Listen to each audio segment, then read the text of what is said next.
Good afternoon, Prof. Yeah, good afternoon, good afternoon, good afternoon. Good afternoon, sir. Okay, hold on. Trust you are doing great, sir. Yeah, great. Just hold on. Yeah.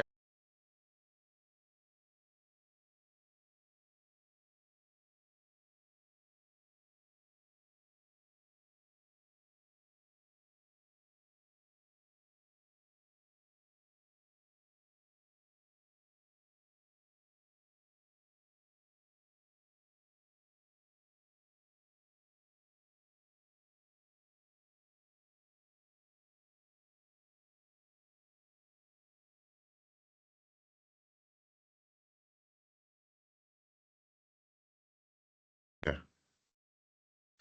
All right.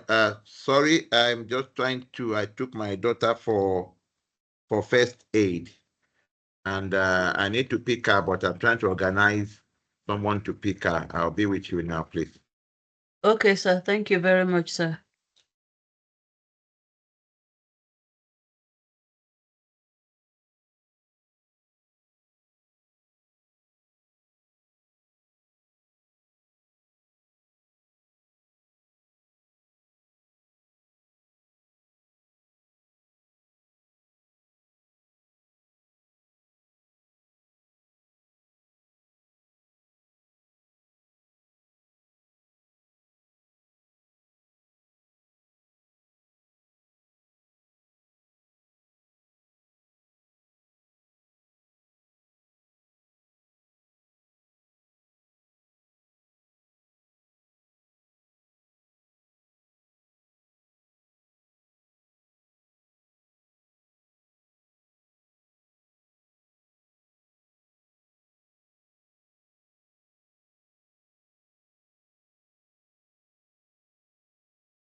If you don't confess your sin, I came here in peace.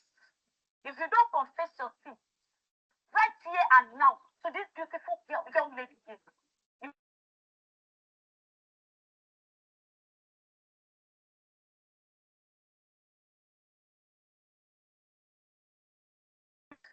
you will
Okay, thank you for waiting for me. I'm almost done. I'm just trying to get my daughter to get Uber so that I know you have my full attention. Thank you. Thank you very much, Prof. All right. Yeah, I was supposed to pick her. She went for first aid training. So Okay, sir. now the Nigerian people have taken my time. Thank you for giving us your time. Yeah, with pleasure. Okay, let me be sure the driver sees her, then you're good to go. All right. Thank you very much, sir.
Okay, President, I am ready now. We can start. Thank you. Thank you for waiting. Please. Thank you very much, sir. Good afternoon, everyone. Can we hear me, please? Am I audible? I can hear you. Yes. Yeah, good afternoon. Good afternoon, everyone. I want to appreciate everyone for taking their time to be here today for this important webinar we have. And most especially, I want to appreciate Prof for taking his time and for sacrificing his time to be with us this afternoon. So to avoid taking more of his time that we are already taking, I would like us to quickly get into the section. However, I would like to hand over to the VP who would give us a brief biography of Prof. Then thereafter, you can go ahead. Mr. VP, you have the floor, please. Oh, okay. Thank you very much. Good afternoon, everybody. Good afternoon, Prof. Good afternoon. All right, so let me just read the biography of a citation of our professor. Okay, so Professor Omotayo Arotiba is a Nigerian-born South African academic and researcher renowned for his contributions to electrochemistry and nanomaterial science. He is currently a professor in the Department of Chemical Sciences at the University of Johannesburg, where he also serves as the director of the Center for Nanomaterials Science Research. Professor Arotiba has published over 200 peer-reviewed papers with an I index of 149 and more than 9,000 citations. He has supervised numerous PhD and MSc students and serves on the editorial boards of several scientific journals. He is also the current chairman of the Electrochemistry Division Electrochem essay of the South African Chemical Institute and holds a C1 rating from the National Research Foundation of South Africa. It's nice to have you here, Prof. Over to you, sir. Thank you. Oh, okay. That's great. I don't know where did you get my biography from? Madam President did a great job, sir. No, that's great. Thank you very much. A good afternoon to everyone. Thank you very much to the leadership of CONSUJ for inviting me for this meeting. I'm really grateful. I'm glad that I have this opportunity to give back, because for me, I'm seeing it as a giving back to my country. And I will try to make it as informal as possible. I want to first of all say I would have prepared a better slide, but I can send an improved slide to you later on. But I think since this is our first meeting, just to survey the landscape of our mind and see where and how I can be of a blessing also in the near future. But I put some few things together based on some of the things I've done before, and hopefully when we start talking and discussing, I'll be able to share more of my experiences with this great audience. So I thank you very much for that. I would I want to share my slide. I know there's one arrow here. Okay, my screen. All right, can you see my screen? Yes, Prof. All right, okay. Let's try and make it full screen. How is it now? Can we all see the screen and you can hear me clearly? Yes, sir. All right. Okay. The core thing to talk about is academic publishing. I'm glad that I didn't know that I sent you have access to my bio, but I put some few things here just for, for me, life is about inspiration. I have had the privilege of meeting more than 2 or 3 Nobel laureates in the field of chemistry. And in fact, when one of them came to the university, I made sure he came to my laboratory and he took pictures with myself and my students. And when I go for conferences, I see Nobel laureates. I just want to shake hands with them and say, well done for your contribution to mankind through chemistry. And if possible, I take a picture with them and I listen to them speak. And I begin to say, wow, this is amazing. And I have a mentor. His name is Professor Frank Marken at the University of Bath in UK. At the earlier part of my career, I remember I just traveled to UK for a meeting. Then I would spend time in his lab, in his office. We talk, we move around to have tea. We discuss research projects. We discuss very novel and crazy ideas. And I gain inspiration.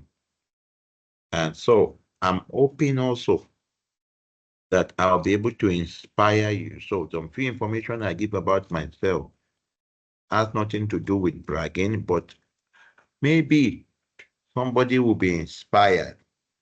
From the beginning of my career, I have I have this mindset, or I had then at the beginning this mindset that I want to be the best or among the best electrochemists in Africa.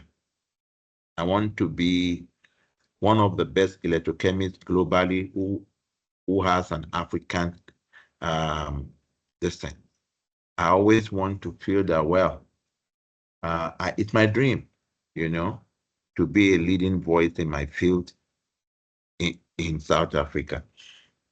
And also, when I was in my undergrad, I from year one, my undergrad, I proposed that I would be a professor from the first year. And from grade 9, from GSS 3, thank God I'm talking to Nigerians, you will understand that.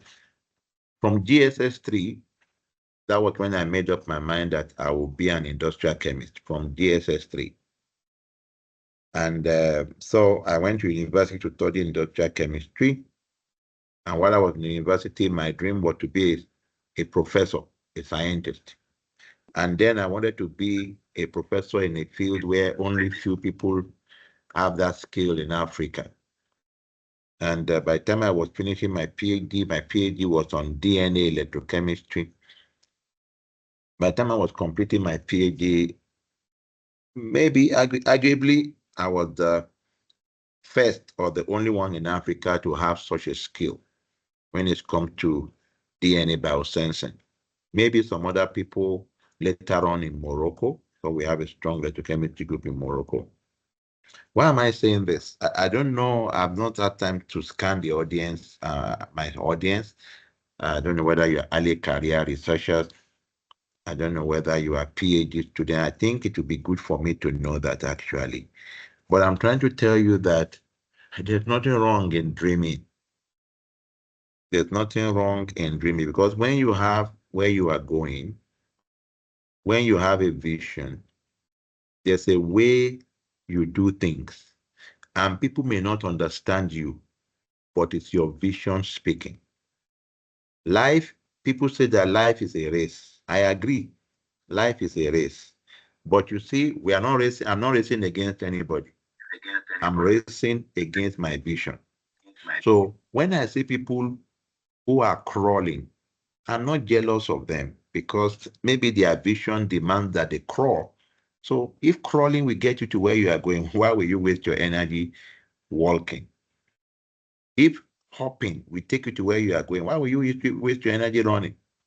So when I run, it's not because my neighbor is running. No, I'm too busy to see. When I run, it's because my vision demands that I run. So that is why I agree that life is a race, but I'm racing against myself. I set many targets for myself. That at the age of 40, I will be a professor. I will do this, I will do that in a foreign land. And of course, all these things that happened, I give glory to God who helped me because I always tell people I'm not an achiever, rather I'm a receiver. So I don't know the stage of your career where you are now. I was one very simple PhD student who just came to Cape Town. I didn't know much. And I got to Sensor Lab to do a PhD in a field I've never heard of DNA in chemistry all my life. I didn't understand what impedance spectroscopy is. No idea from Nigeria.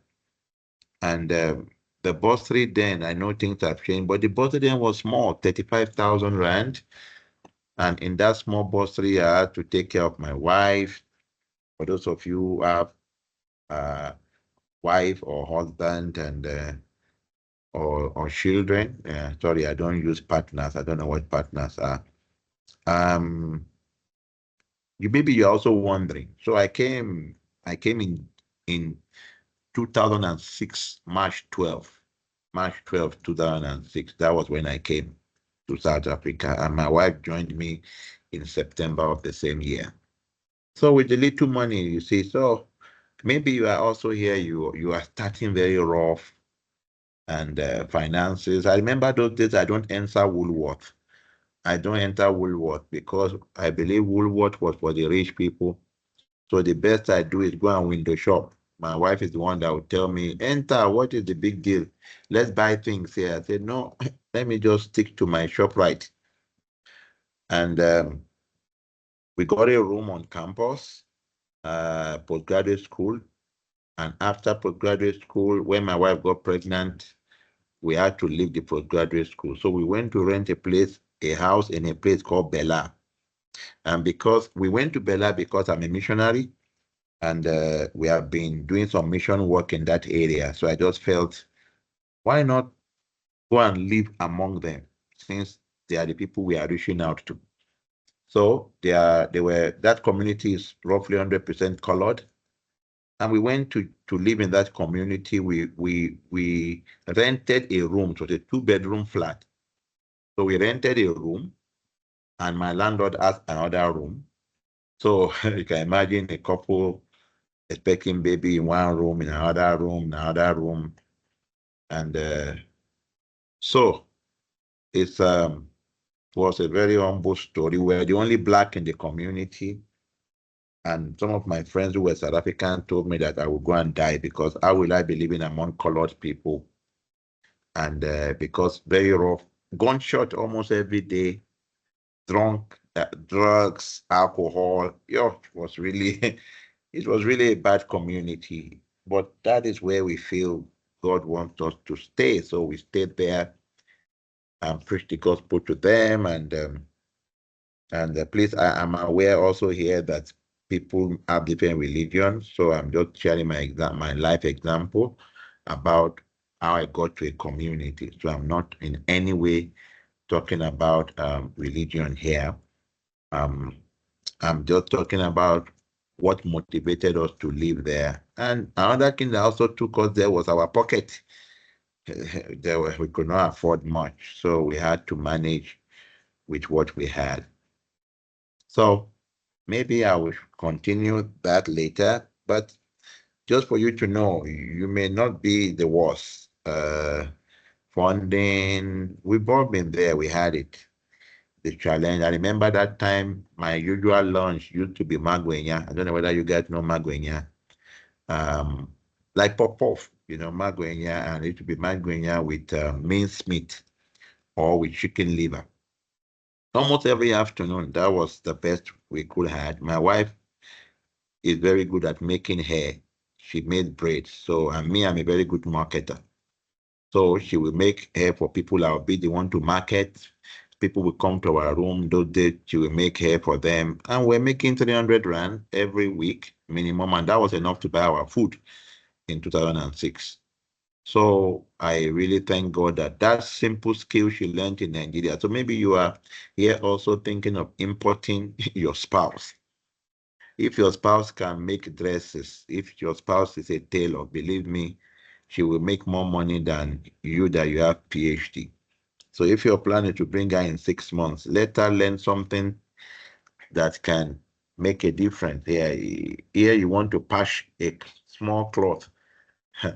It's a lot of money. So you must understand the peculiarity of the country we are in, and you must come in with a skill uh, that can complement your home. You see. So I think somebody is saying, "Hey, Prof, that's enough. Tell us about research." I'm already telling you about research. Is anybody angry so far?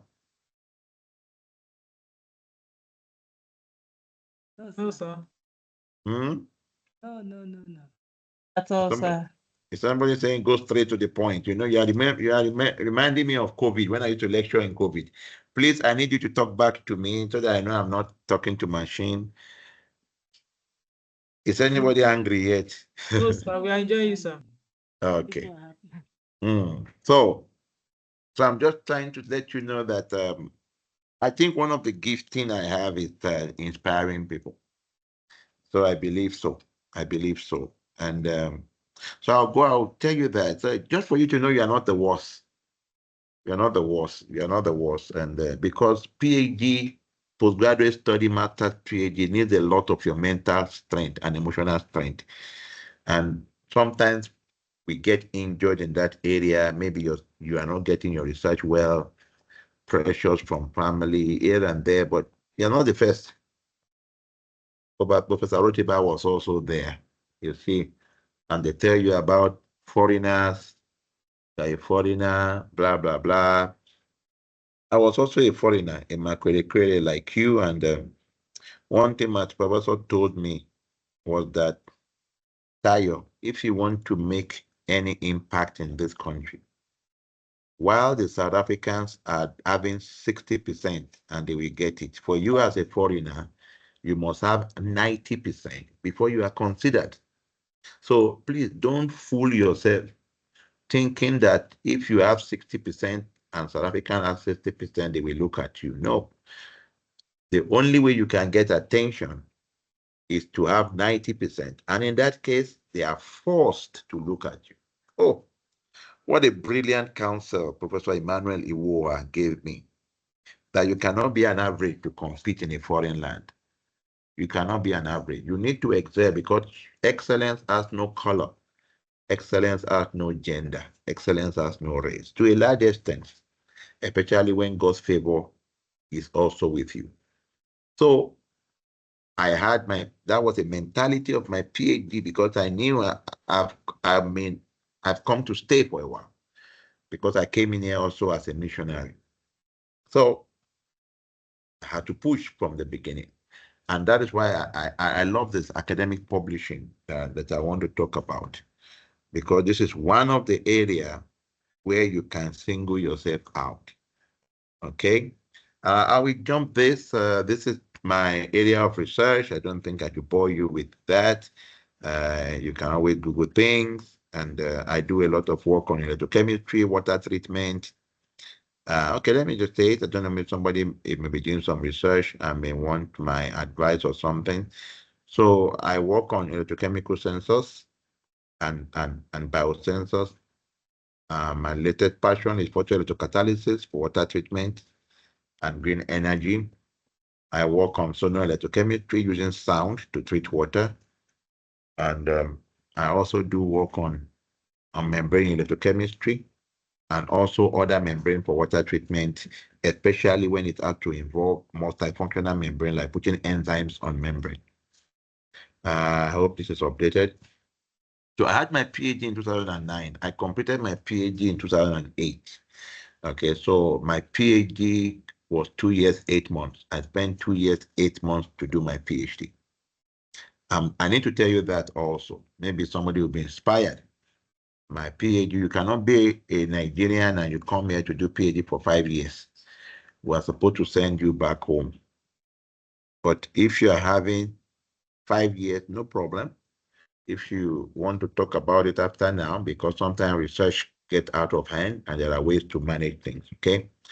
But after doing masters for 4 years in University of Benin in Nigeria,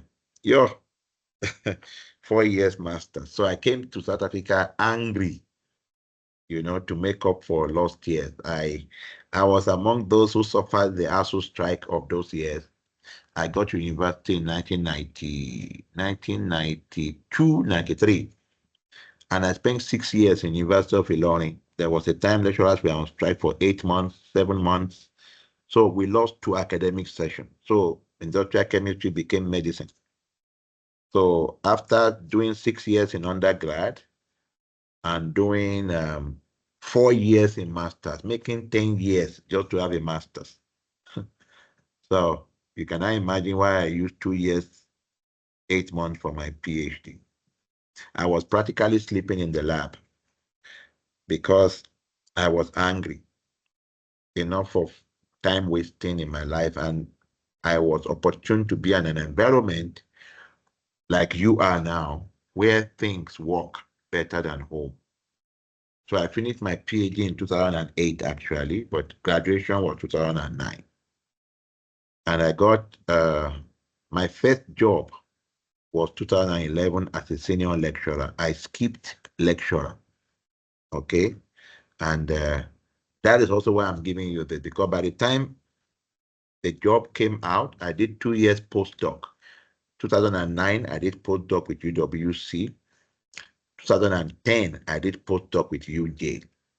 And there was an opening for a position at UJ, lecturer position, senior lecturer position.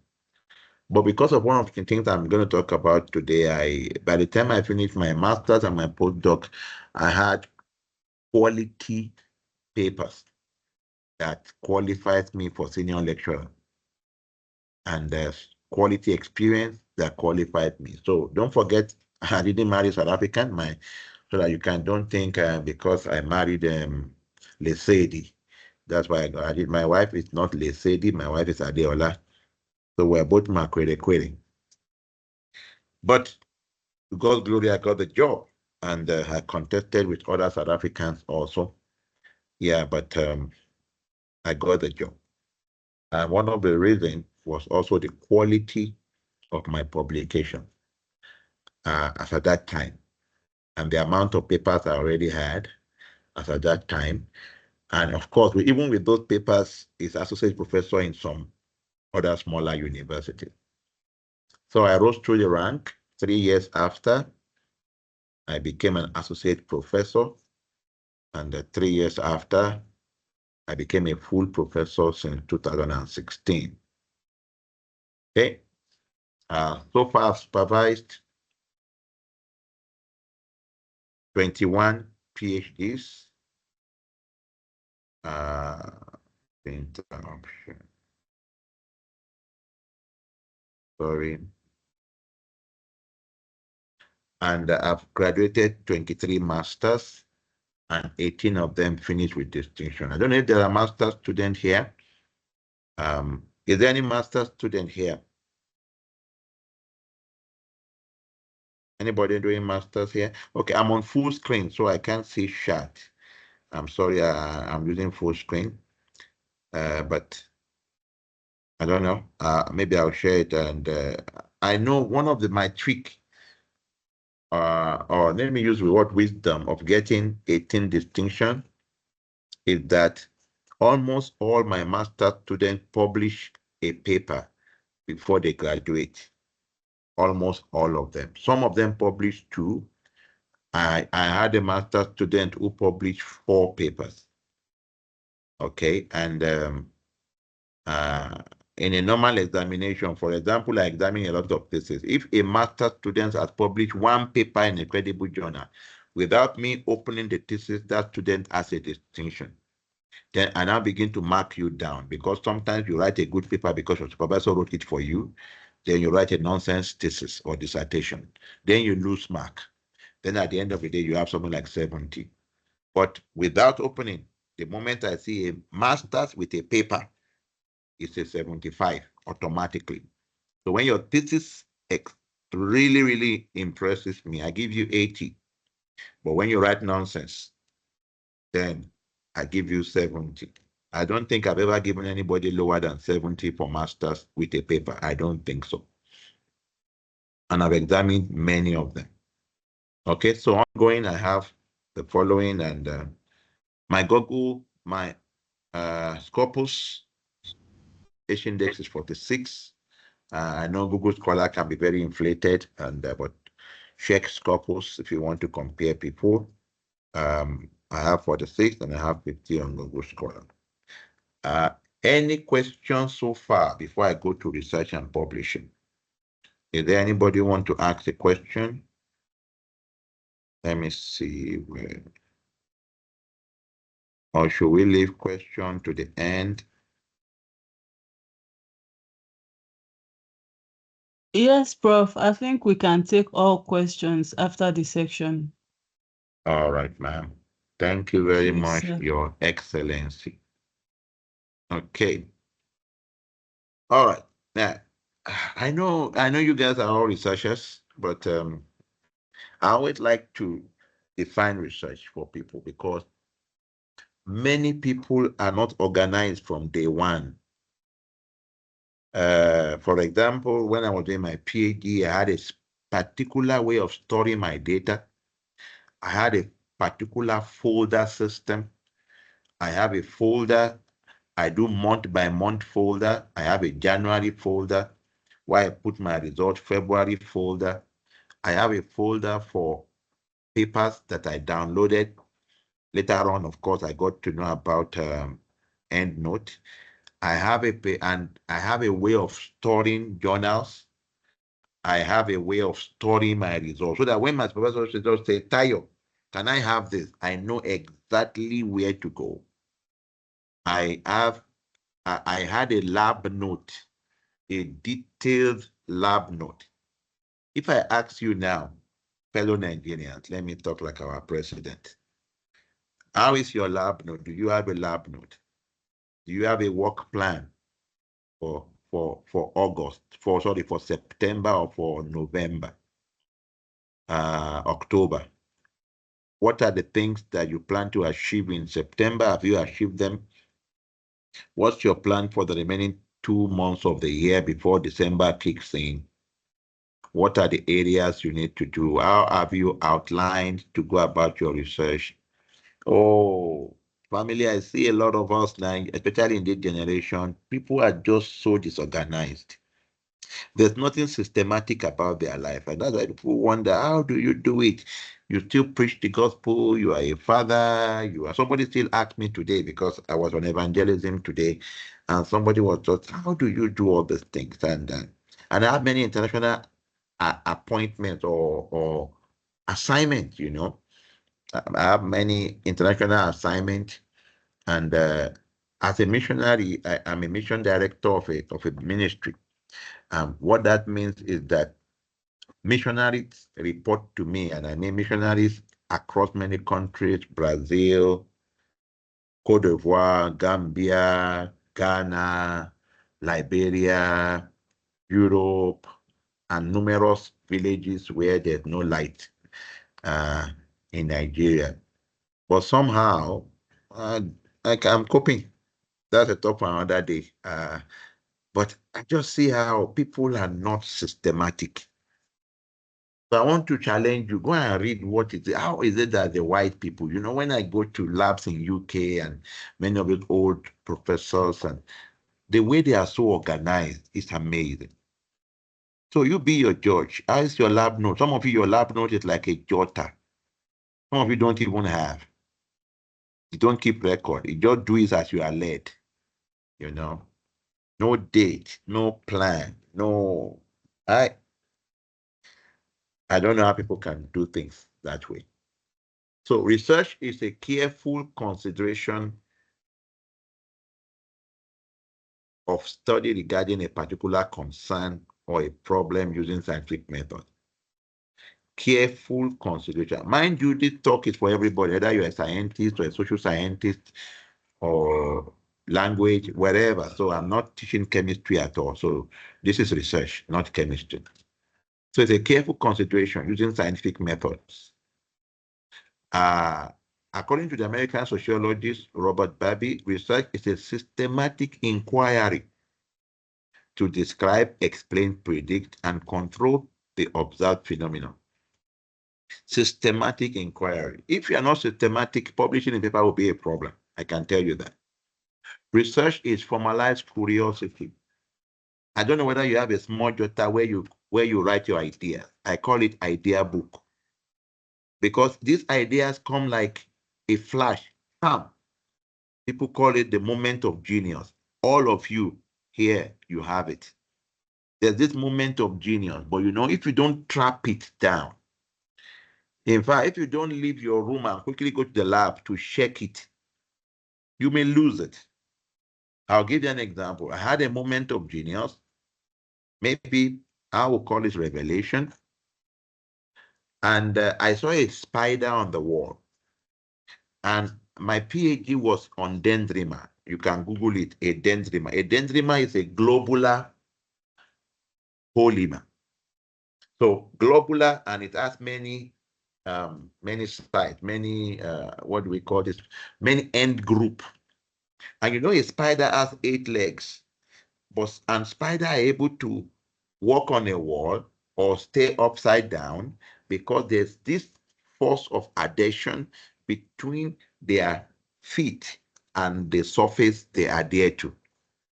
So that means that if I want to put this material on my electrode, what if there's a chemical way of attaching the end group to the surface of my electrode? And I went to the lab to practice it. And sincerely, that was what gave me my PhD. I was the first to electrodeposit dendrima from a polar solvent, from an aqueous solution, and to immobilize it on an electrode for electrochemical application. I can say I was the first. Go and look for it. And I became a gentleman fanatic because I had a moment of genius. And mind you, I did that experiment more than 40 times. More than 40 times. Some of us, we do experiment once and we say we have results. For a scientist, you are a joker. Okay, and that's why we don't have reproducibility. I did it more than 40 times. Many of my students are still doing it. The lab where I left, they are still using it. They still use my method. Somebody in VIS published a paper on cholera. A professor in VIS on detection of cholera. The person called me and said, Prof, I want to just say, man, you did great work. You know, we took your paper that you published on cholera. We got the exact result. Yo, well done, sir. I say, yeah, thank you, thank you. So the question, if somebody picks some of the papers we have published now to reproduce it, can they reproduce it and give us a call? I was in Peru. And one supervisor came and said, oh, how are you doing? It's a professor. Said, Professor Arotiba, oh, from South Africa. He now called all his students and his younger staff. This is the Professor Arotiba we'll be talking about. And they wanted to take pictures. I said, what is going on? Why? He said, no, we use your paper. It's your paper that we use in our lab to prepare photo anodes for photoelectrochemistry. Can't you see that we all cite your paper? I said, I don't know that you cited my paper. And they were all taking pictures with me.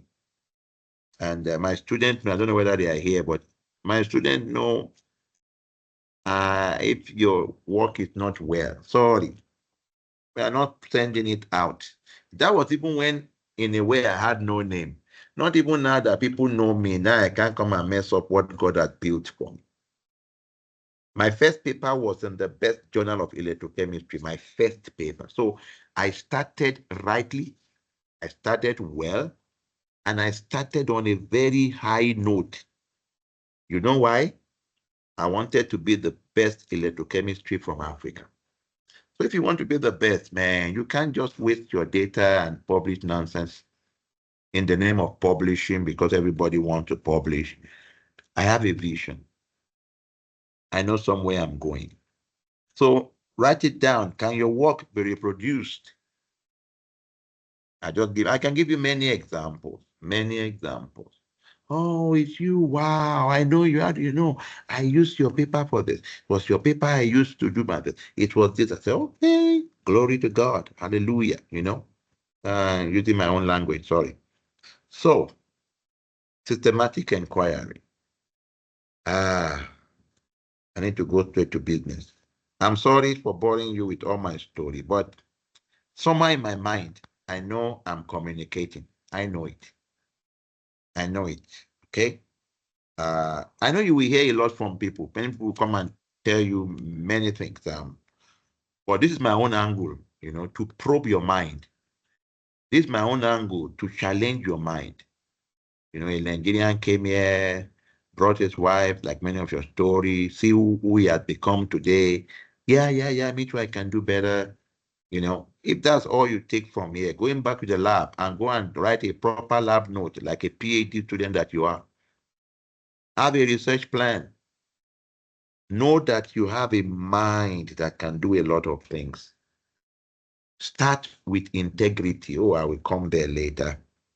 Okay, so this is what a research is.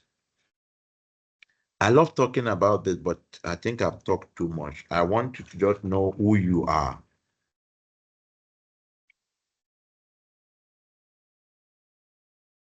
You must know who you are. Who are you? This is where you belong. You see, remember and understand. Remembering is for small children, A for apple. No. That's one we used to do in Nigeria. State and capital. Adamawa, Yola, Gongola. I don't even know the state in Nigeria anymore. Don't let me expose myself. You know what I mean? That is remember. Like many of us cram, many of you cram. But when you are becoming a researcher, this is where you belong.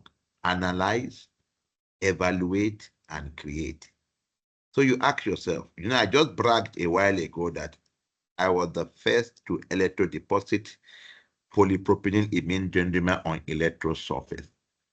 And I published in a journal called Journal of Electroanalytical Chemistry. In that journal, the editor of that journal has also done something in dendrimer. And they reviewed my paper and said, no, that value I calculated is not possible. An experiment I did more than 40 times. I went to my theory, and that's another thing. Our generation today, including my student, okay, we don't read textbooks anymore. So that is why we cannot richly argue our good results. Many of us have many good results, but we cannot richly argue it because we do not have good fundamentals of theory. And that's why I love the American system. I believe as master student, as PhD student, you are still supposed to be taking courses. I believe that. That's why I like the Nigerian system where you take courses at master level. The system we practice in South Africa is a dangerous one. Full research masters, full research PhD, you don't have time to go to textbook to read fundamentals anymore. You just want to quickly do your research, add a paper together. I will give you an example. Somebody came to me and said, my work, I'm trying to do a PH study using DNA. And I said, Prof, I'm not getting results. I said, what do you mean? He said, no, I'm doing a PH study. And I started laughing. I said, Prof, why are you laughing? I said, DNA is a biomolecule. DNA is only stable between pH of 6 and 8. At pH of 11, you have denatured the pH. You have denatured the DNA. So that experiment doesn't make sense. Because we did pH study for detection of arsenic. Now you are doing pH study. Everybody is doing pH study. You are using DNA, an enzyme, for example. So you cannot do a pH study on an enzyme as pH 1 or pH. No. Now, that is theoretical deficiency. Somebody also, let me give you another example. I don't know whether I have chemists here. Somebody was trying to do an analysis and he plotted a graph. When I look at the absorbance was about 2. Now, the law of the technique the person is using, listen carefully. There's something called Beer-Lambert's law. That law is a limiting law, meaning that law can only hold at a low concentration. The moment you are at high concentration, that law breaks down. And here I have a PhD student who is trying to do a correlation analysis at a pH at a concentration where Beer-Lambert law no longer holds. Yup, that is theory. Let me ask you, how many textbooks have you read? You are doing SEM, 10. Have you ever even read to understand the science behind this STEM, SEM? How many textbooks have you read? I have in my Google account more than 15 textbooks on electrochemistry. I went for a lecture on semiconductor physics and one physicist said, are you a physicist? I said, no. How come you understand semiconductor physics like this? I said, I read. So, are you still reading?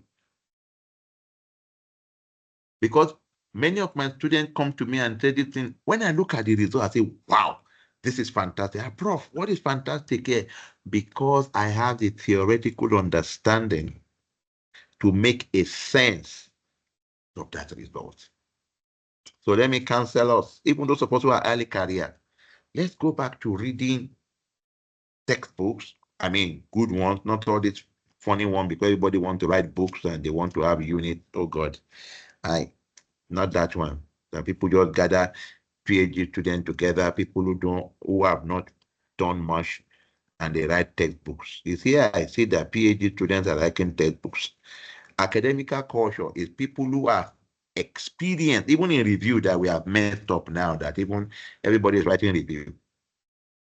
In those days, the review is somebody who has an experience in the field, who has a perspective of the field, who can defend and argue the result. Those are the people that used to write review in those days.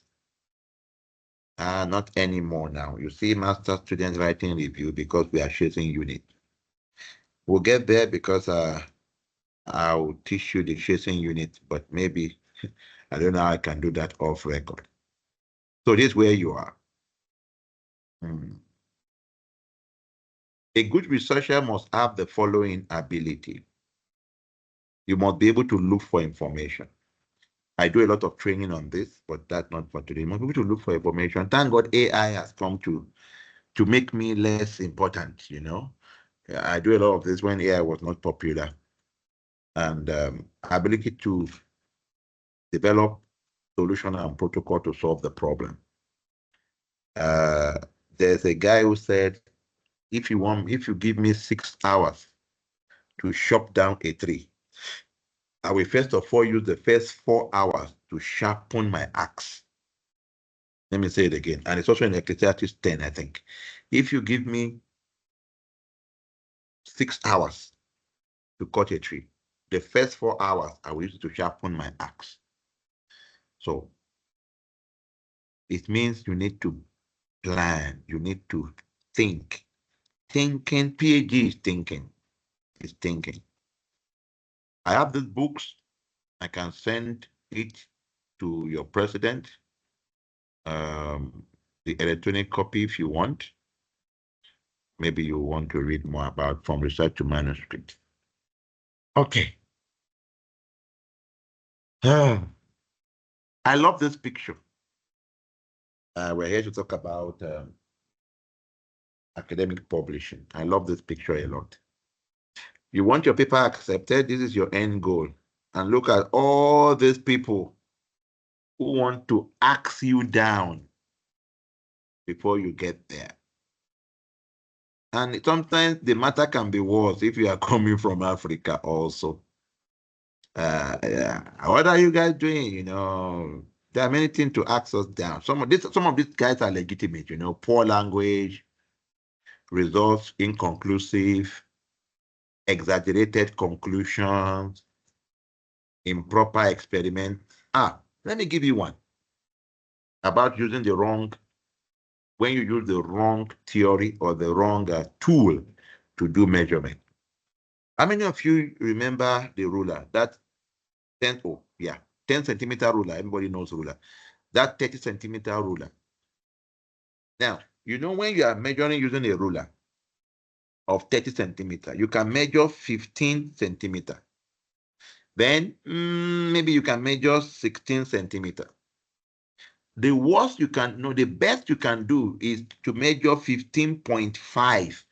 What does that mean? It means that you are able to put a dot in between those small lines. So at least maybe we believe you, because the ruler is graduated 1111 up to 30.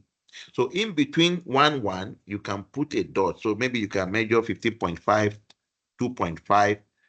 Now somebody did an experiment using a ruler. Now ruler now means that particular technique.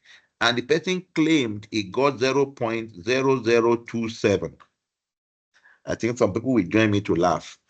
How can you get 0.0027, 4 decimal places, using a ruler?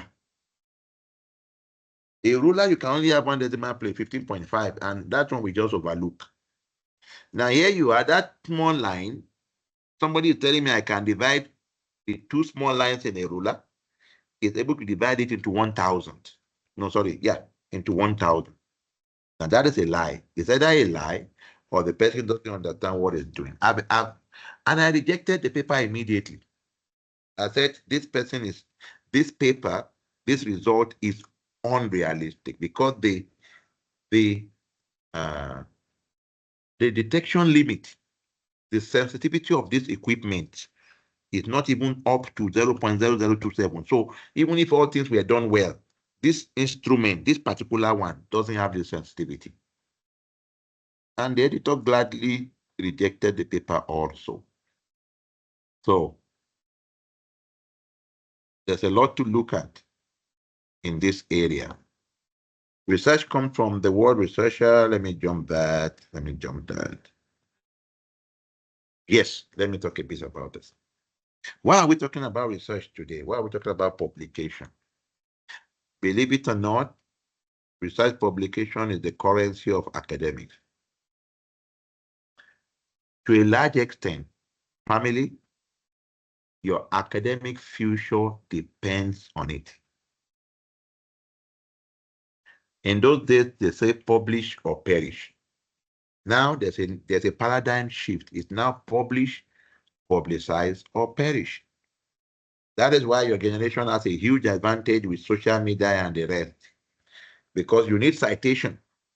One of the ways to ethically get cited, because there are many unethical citations now people do. People group themselves. Oh, people group themselves globally. Me, you cite me, I cite you.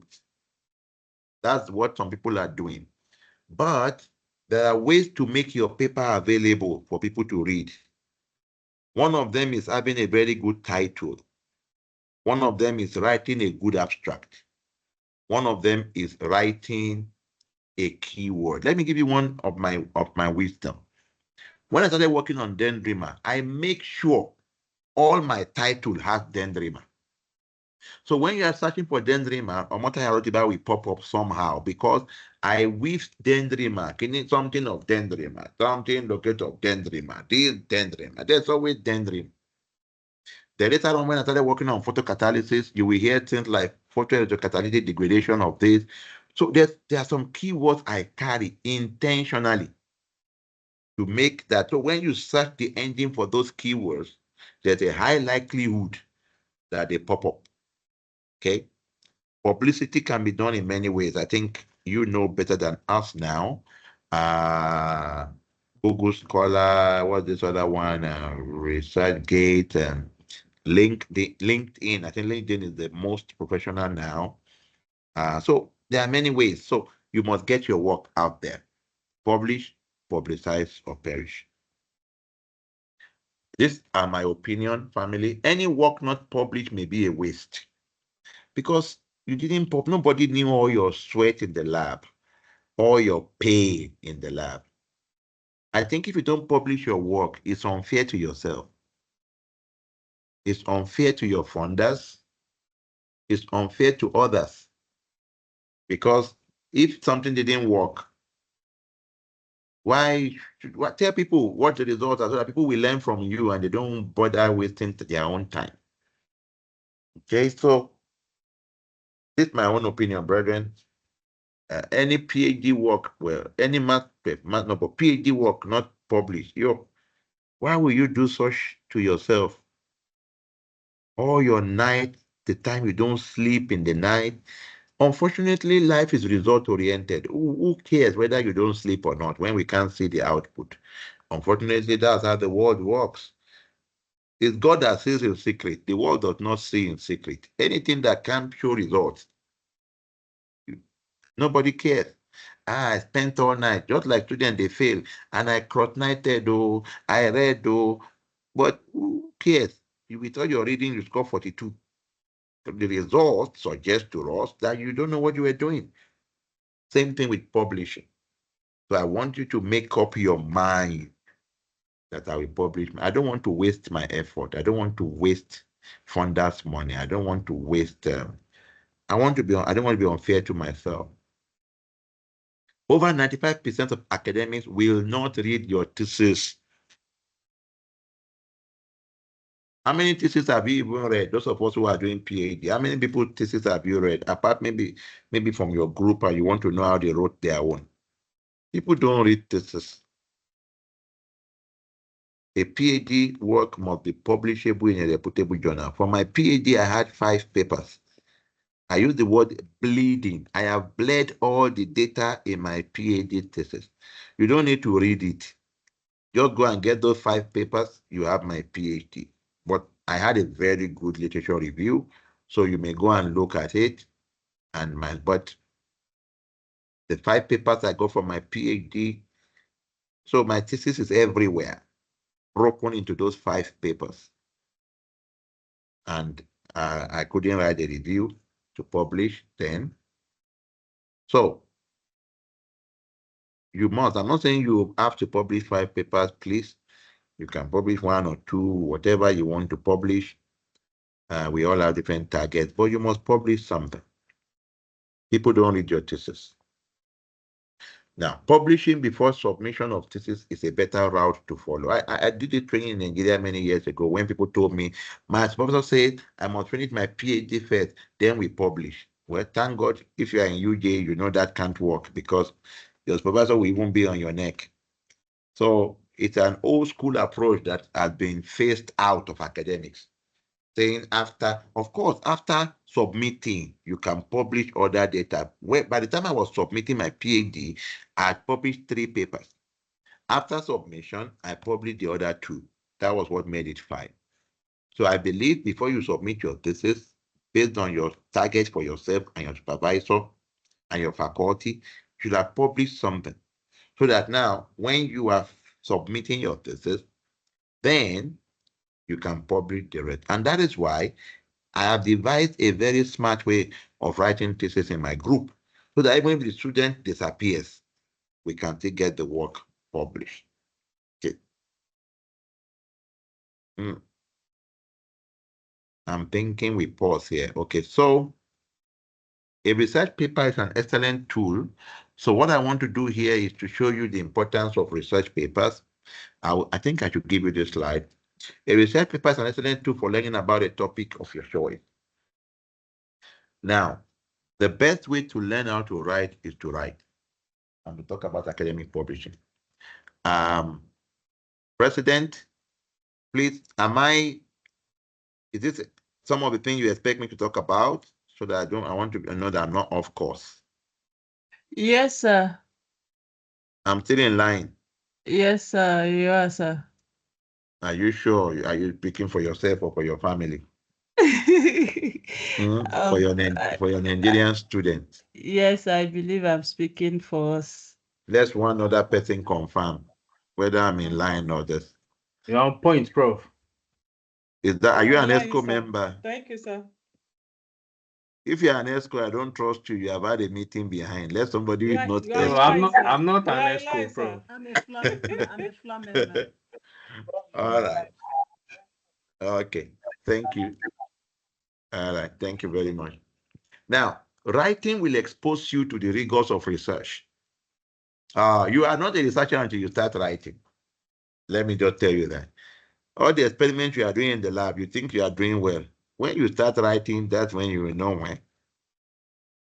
And the best way to write is to start writing. Let me tell you my own testimony. Because we were writing as we were doing my PhD, I wrote my PhD thesis in 1 month.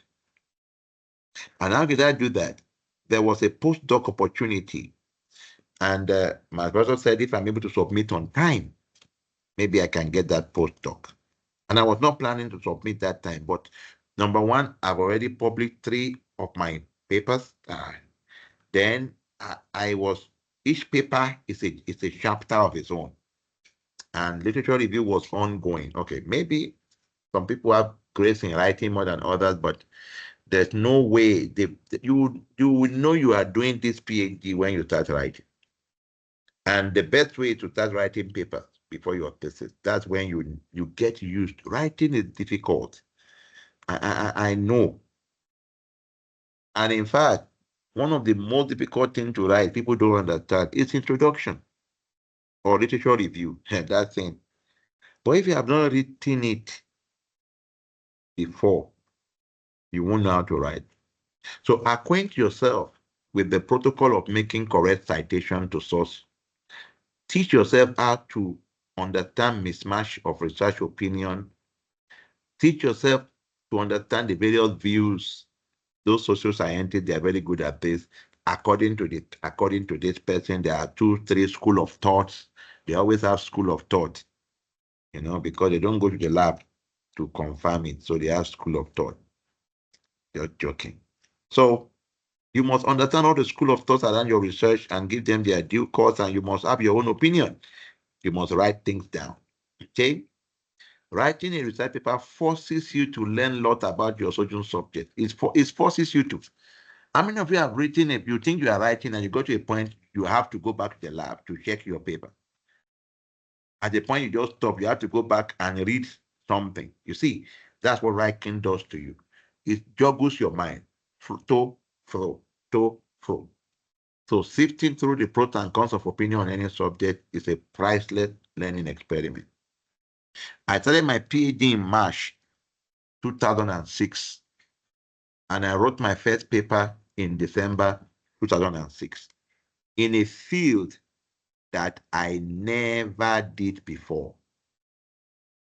So my first paper was published in 2007. For those of you who know chemistry, it was published in Electrochemical Acta. That was one of our top journals in that field. So I also believe that after the first year of your PhD, after one full year, you should be thinking of writing a paper. You should be thinking of writing a paper. You should be. Okay? Writing teaches you the convention of scholarly writing. You must know the accepted style of writing in your field. It makes you to become familiar with the library through learning by doing method. Writing a research paper is an exercise in logic, imagination, and common sense. From it, you will learn. And from this, you will learn how to track down information. Thank God, I believe everybody on this platform is using Mendeley or EndNote. Please, if there's nobody not using that now, you are in the dark ages, they call it. Because that will make your life easy. Go learn it. It's important. You must know how to organize. It helps you to learn how to organize your thoughts. I've seen many of my students write beautiful things, the result, but they don't know how to organize their thoughts. There's no one-day organization. You learn it with time. Just like we learn to clean our room, lay our bed. It's when you write. It helps you how to use the internet, how to discriminate between useless and useful opinion. Writing helps you to, you say, for especially those of us in science. Okay, my wife is also doing PhD. She's submitting her thesis next month, this month. And sometimes when she asks me to read her paper, I just say, it's like, man, what are you writing? But I got to understand that in social science, you guys play with words a lot. So, but in sciences, brevity is very important. You must be brief and you must be on point. Nobody wants to write, nobody wants to read long essays. You learn it in writing. It helps you to budget your time, to conceive and manage a research project from start to finish. Okay. Now, how do you publish your work? How can a PhD student or master student publish? In my opinion, the first and the most important thing is mindset. What was the mindset that you brought to South Africa or you brought to your PhD? I came with the mindset of excellence that I can do this thing. I finished my master's in Uniben. I had a distinction.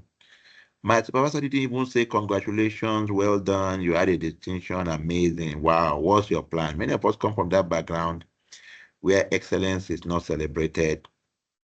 And there was even nothing about publishing the paper. I didn't even know what I did. So with my distinction in master's, no, that's why I always tell my master's students, you guys are better than me. You are publishing paper an impact factor of 4 and 5. When your professor was like you, I didn't even know what publication was all about. My supervisor gave me one 1985 paper to go and look at. I did PhD, masters in pharmaceutical chemistry. We're looking at using UVVs to detect paracetamol content in the ones in the tablet in the street. So that was a good result. When I look back now, that was a good paper, good research. But I couldn't remember one day I had a meeting with my supervisor. Well, even in those 4 years of masters, maybe we met only 3 times. So that you can know what you are enjoying now in South Africa, that you can go to your supervisor. So why can't you do 10 times better? I hope you have a good supervisor. And if you're a supervisor on this platform, I hope you are a good one. And so maybe in those 4 years, I met him 3, 4 times. I can't remember. And Nothing was done. I didn't publish anything in my master's, unfortunately. I didn't even know how to publish.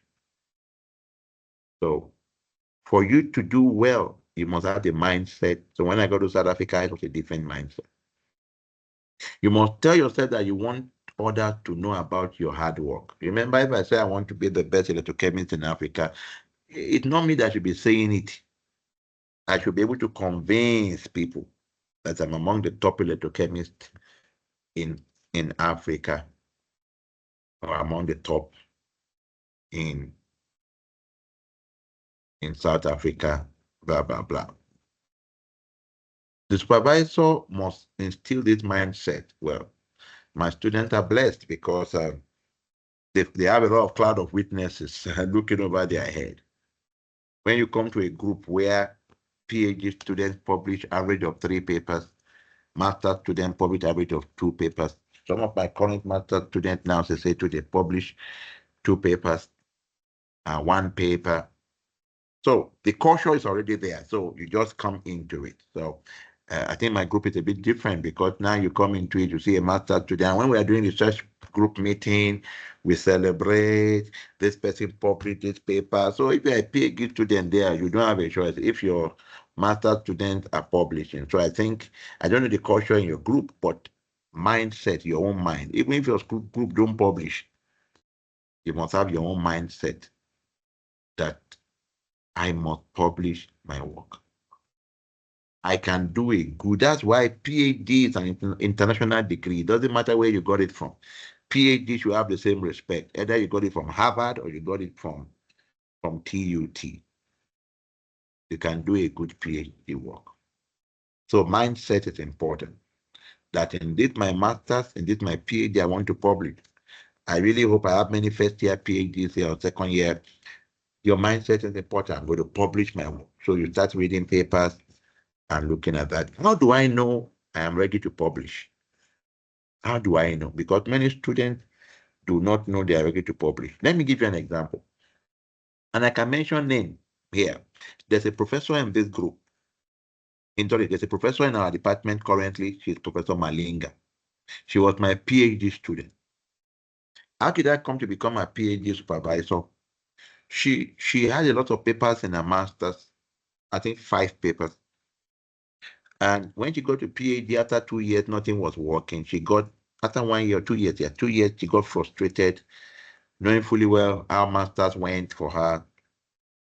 And I was now asked to take over because she was getting very sad. Then she came to me and said, okay. Then I was a senior lecturer then, I think, or yeah, I said, Doc, come. Okay, sit down. What have you done? Nothing. Your result? Nothing. 2 years, nothing. Because some of us, we critique our work, we over-critique our work. Please, when you think you have done nothing, don't let it be you alone saying it. Let somebody else confirm it. Because sometimes you have done something. It's just like you can't see it. So when she brought her result to me, I laughed. I said, this is a paper before me. He said, hi, Prof, hi. I said, okay. Go and write a skeleton of a paper and leave space for some things we have not done. Let me cut the long story short. That same nothing, we published our first paper in Journal of, I can't remember, something Material Science Journal. And that was how life came back to her. By the time she finished her PhD with me, she had 5 papers. She's in her department now, she's a professor. So, assuming she didn't get the right motivation, what would have happened? She looked down on the result, but I saw a great result. I saw a publishable result. We supervisors, our greatest strength is experience. That's why it's good. If sometimes my students know more than me, and me, I'm not even ashamed, okay, my own is even different. I believe a PhD student should know more about what he's doing than the supervisor. When I got my PhD topic and I went to my supervisor, sir, how do I prepare DNA? My supervisor said, I don't know. What do you mean by you don't know? He said, I've never prepared DNA. So why am I doing DNA? He said, that's why you are doing PhD. And don't forget, Professor Emmanuel War is Nigerian. And say, you're a Nigerian, you will crack it, my brother. And I say, eh? So nobody in the group ever prepared DNA for anything, electrochemistry of DNA. It sounds like Star Wars. But I got to it. So sometimes you may not have an idea of how much you have done and how the capacity you have. Sometimes you don't know. So when you read a paper and you feel you have done something similar or better, then look at number one, everybody. If you have read a paper and you feel you have done something similar or better, believe me, you are already ready to write your first paper. It's like Modishele read now. Sorry, my Yoruba. I don't know how to put it in Hausa. But my work is like this. Me too, I have this result. So if you two have the result, then why is your own not published? So why is your own not published? Number two, when you have gathered data that have answered one of your research questions, sometimes in some field, when you answer one research question, that can be a paper. When you have accomplished some part of your objective, that can be a paper. Then when your supervisor feels you should publish, like what happened to Professor Malinga, I was the one saying, no, you can publish. You say, how? But you see, I didn't say you can publish alone. I guided her. You see, and that is another thing lacking. This you can't publish. I guided her, knowing fully well that she was already, tired and angry. But I gave her a template. I guided her, and I know you are being guided also. Okay, these are links to know why papers are rejected. I won't talk about that. Then looking at how do you write a paper? Maybe I will pause here because people say writing papers is difficult. I do not agree. Why? That's what I want to prove now. This will be my final slide, and I'll say a few things on ethics, then I'll keep quiet for questions. I don't believe paper is difficult to write because you can learn from others. So if you come to me and say, paper is difficult to write, my first question is, have you ever read a paper? If your answer is yes, then you have played into my hand. Why did you read that paper? If you give me answer, then you have played into my hand. The first thing you must learn from others, sorry. Yeah, the light. Yes, yes. Oh, no, fine. I Ubered my daughter. It's okay. Thank you. Ooh, somebody is recording me and I'm talking this way. Sorry. So what did you read in that paper? This is a typical paper. Yeah, these guys now, they are all glad. Maybe you know some of them. This is the one funny on Nigerian paper in my group. Benjamin is one brilliant guy. Oh, I've had a lot of good students. So these are all my students. They're all doing well now. And this is me. I think I'm also doing well by God's grace.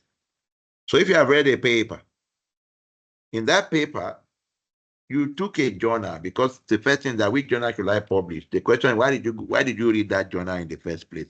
Why didn't you go to Tribune or Punch? Why did you go to the Maker Actor? Many a time we are doing many things subconsciously.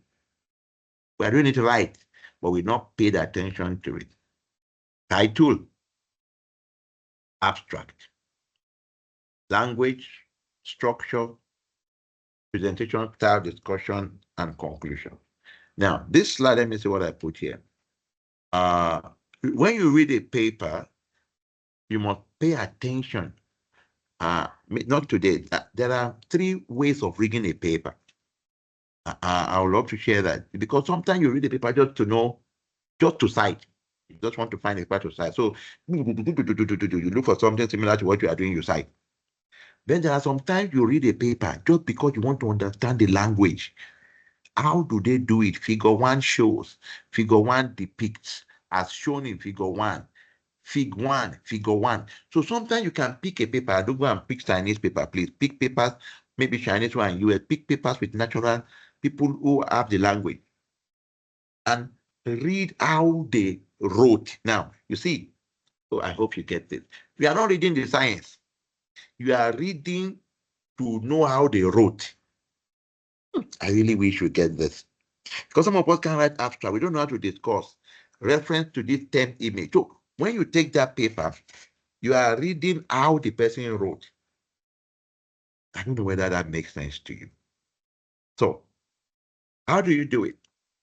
Get 2 to 3 papers similar to the one, study this paper, watch out for a presentation style, look at their methodology, look at the way they discuss their work, something similar to yours. Get a rough working title, do a skeleton of your paper. I don't know which example I gave those things. Write your methodology, discuss your results in a similar way to the 3 papers you are using. Avoid plagiarism. Write the introduction with references. Write your conclusion, then abstract, and fine-tune your title. Proofread. Now, let me quickly talk about proofread. Now, maybe there's someone here who you submitted something to your supervisor, and for a long while he has not read it. Please, experience has shown me that when a supervisor takes you, he will always want to read your work. But when he reads the first time, nonsense. Second time, full of mistakes. You see, the third time, we are all human beings. He won't be happy to read your work again. That's when you tell him, oh, God, please, you I submitted, blah, blah, blah, blah. The trick is always do peer review before you go to your supervisor. Always make sure that you are presenting, for those of you in first year, please, anything you are sending to your supervisor, make sure that it's the best within your power. We don't know it all. Is that okay? But do your best. I'll give you my own example. When my supervisor asked me to go and submit my thesis, I said, so I wrote my thesis. Then when you submit to him, sometimes 4 weeks, 3 weeks, people Prof is not replying. When I submitted to him, he said, go and submit. I said, sir, you have not read my thesis. You know what he said? He said, I know how you write. I know you are a good writer. And moreover, you publish your work. So come, let me see. So he looked at my thesis in my present. He just wanted to see the way I arrange it. He looked at my figures. Are they big enough, small enough, blah, blah, blah. This was a secret because I couldn't tell my colleagues. You know, I've graduated a long time ago. Now I can say it. He just said, okay, fine, go and submit. I was uncomfortable. People will give Prof 4 weeks, they will correct and correct. How come? I hope this man doesn't want to winch me. Oh. How do I go and submit? But I went to submit. Then he came and said, you know what? I chose your 3 examiners are top examiners. You know, why are you telling me this now? But you know what? I still kept the result, my PhD thesis, the comments from my examiners is still in my drawer as you speak. So when I have PhD students who are full of themselves, or if I want to encourage some of them, I will bring out my own and say, look at my PhD thesis, see all the comments. So you two avoid this comment, and you two work in a way that they won't ask you this question. Then make sure that your own is better than mine. One of my PhD students was doing a lot of cut and paste, cut and paste. Yo, I said, no, man, can't you draw something yourself? Somebody drew and you are now cutting and pasting. Sit down and draw your own. But Prof, you too, you cut and paste. I said, number one, I'm not ashamed I cut and paste. My job is to produce a PhD student better than me. Yo, she couldn't talk anymore. I said, moreover, the cut and paste was a DNA microstructure. How do I draw my own DNA? I said, so, Sissy, I want to produce PhD students better than me. So if I cut and paste, you don't cut and paste. And that ends the story. Okay? So, how do I select a journal? Select journal that talks about similar things in your literature review. Select journals within the scope of your work. Ask for advice from your peers and senior colleagues. Just make sure you avoid journals that are not credible. I want to stop here. I have things to talk about predatory journals. Be careful about that. How to formulate a title, abstract. I think I will begin to bore you. How to write abstract. This is an example of an abstract. Your abstract must have purpose, method, result, conclusion. Any abstract, either 100 words, 250 words. Why did you do it? How did you do it? What did you get? And what's the whole big deal about doing the work? Don't forget, why did you do it? How did you do it? What did you get? What's the whole essence of the work? So when you look at it here, you see, why did you do it? How did you do it? What did you get? What's the essence of the work? This is my own paper. How did you do it? Why did you do it? Yellow. How did you do it? Green. What did you get? Essence of the work. So you write abstract, we can't see all those 4 things. And that is why, don't forget, even you yourself, most of the papers you are citing is only abstract that you read, if you want to be honest. You didn't read the full paper. So imagine how many people will have skipped your work, for those of you who have written, because one thing is to write, your work must be cited. You see, so people can't cite your work. They are not encouraged to read your work further because your abstract is not attractive. Oh, abstract is very important. Very important. Okay? So this is all about experiment, how to summarize your tables and graphs. How do you discuss your data? Maybe another day. Conclusion. Then English. Oh, I hope I won't offend you here. I don't know what happened to Nigeria. Many years ago, Nigerians used to be very good writers. But recently, I don't know what happened to our education system. In our days, we will write essay until we are tired, mechanical accuracy, blah, blah, blah, blah, blah. I don't know what's going on at home, but I've raised this matter even in Chemical Society conferences, that what is going on in our high school and our university, that many Nigerians don't know how to write anymore. Bad English.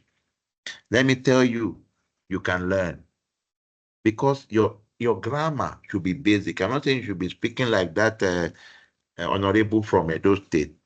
No, basic, simple way of expressing yourself. So I always put people like that. We need to, I don't know whether many of you know this book, Brighter Grammar, but there are better ones. Let me tell you, I even enrolled for a course 3 years ago on how to write. So you keep updating yourself. There's nobody who knows it all. Finally, I will say, I know I jumped something, but maybe when you ask me a question, I will do that. I spent more than the time I planned. A few words on ethics, integrity. Please understand what plagiarism is. I used to be a member of plagiarism committee in Faculty of Science.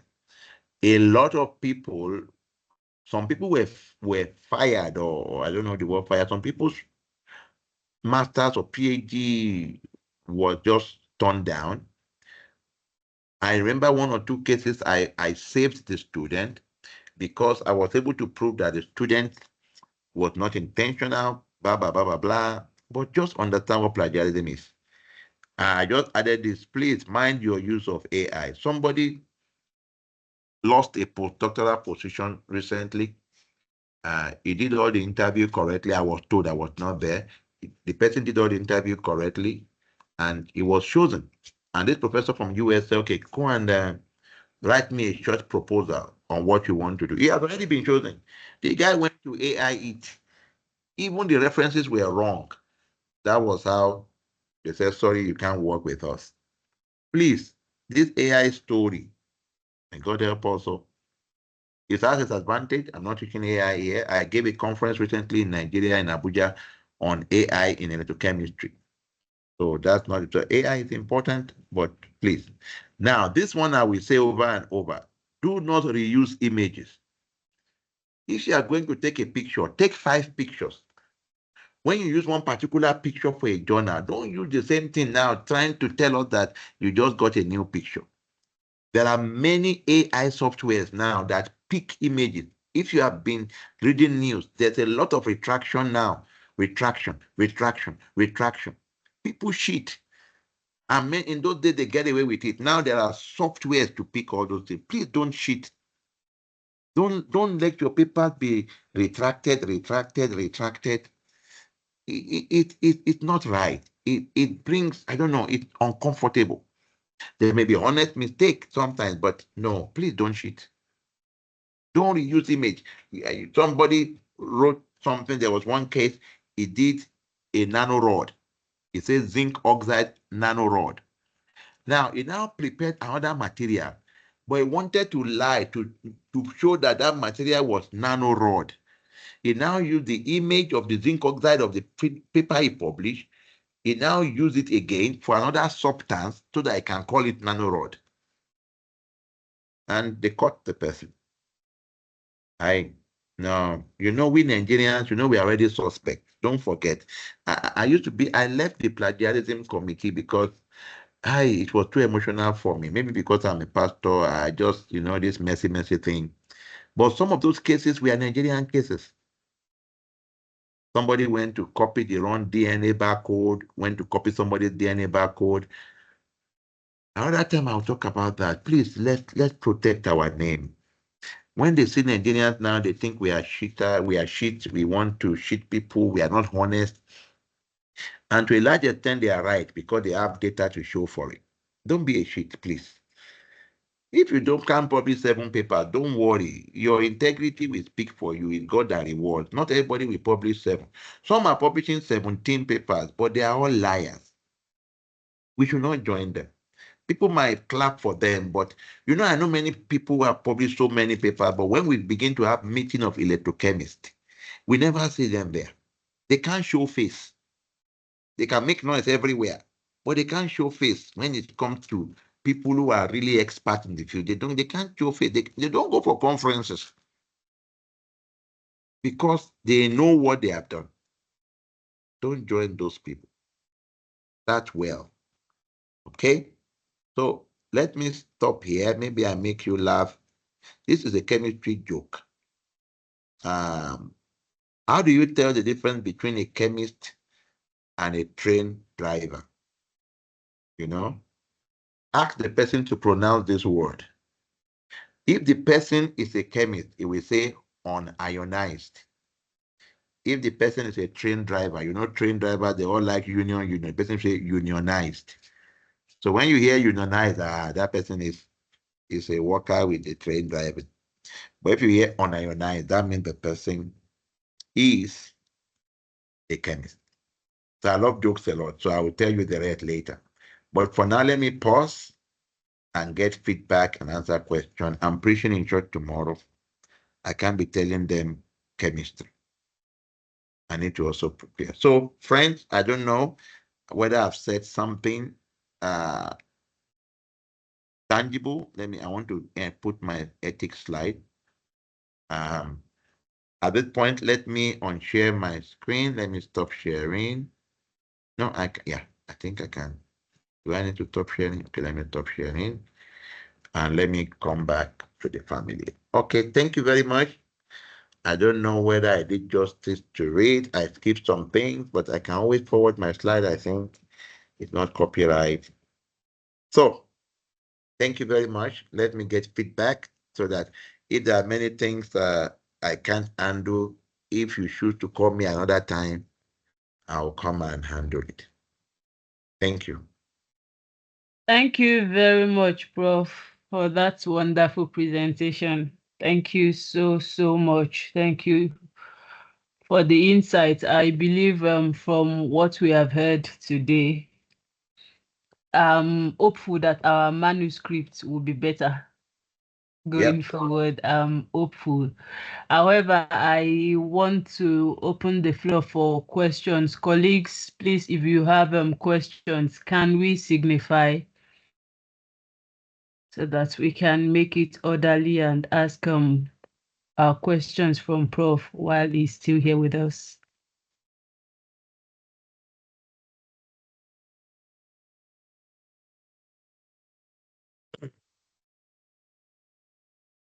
You must have question or comment. Thank you, Prof, for the insightful presentation. Thank you so much for the excellent thought. Okay, I believe. All right. I'm not moderating. Yeah, I see one hand. Mr. Fin, please, you have the floor.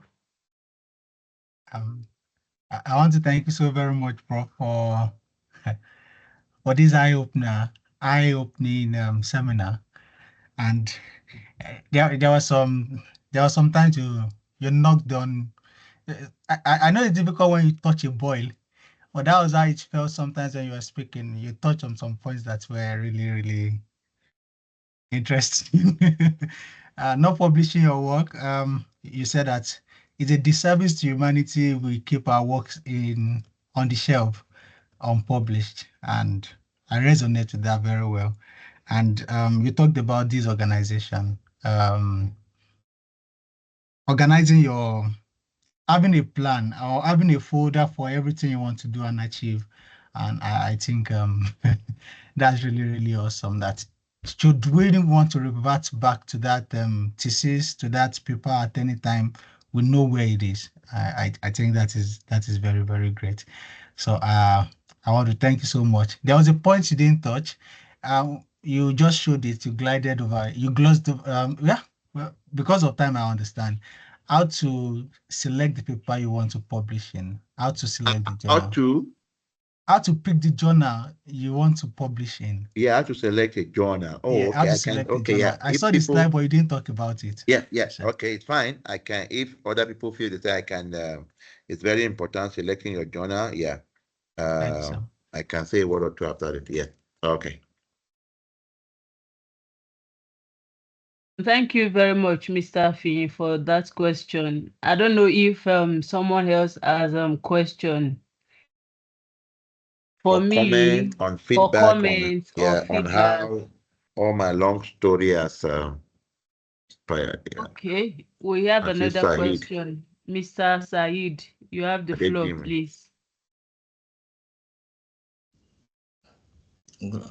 Yes, my brother. Well, I was a minister before I became a doctor. Thank you. Good I'm afternoon, so sir. sorry, Dr. Said. No problem, no problem. Dr. Adejimi, sorry. Good afternoon, all. Good afternoon, Good Prof. afternoon. Thank you for the insightful presentation. My question is just to ask, what can really make one a great scholar? Okay. What really make one a great scholar? I have a kind of personal opinion that uh, when we are publishing, most of us, when we receive rejection, we feel dejected. But from what I learned so far is that rejection is actually what makes one a great scholar and not acceptance. So I don't know if you share this opinion, Prof. So I want to hear more from you. Thank you. Okay.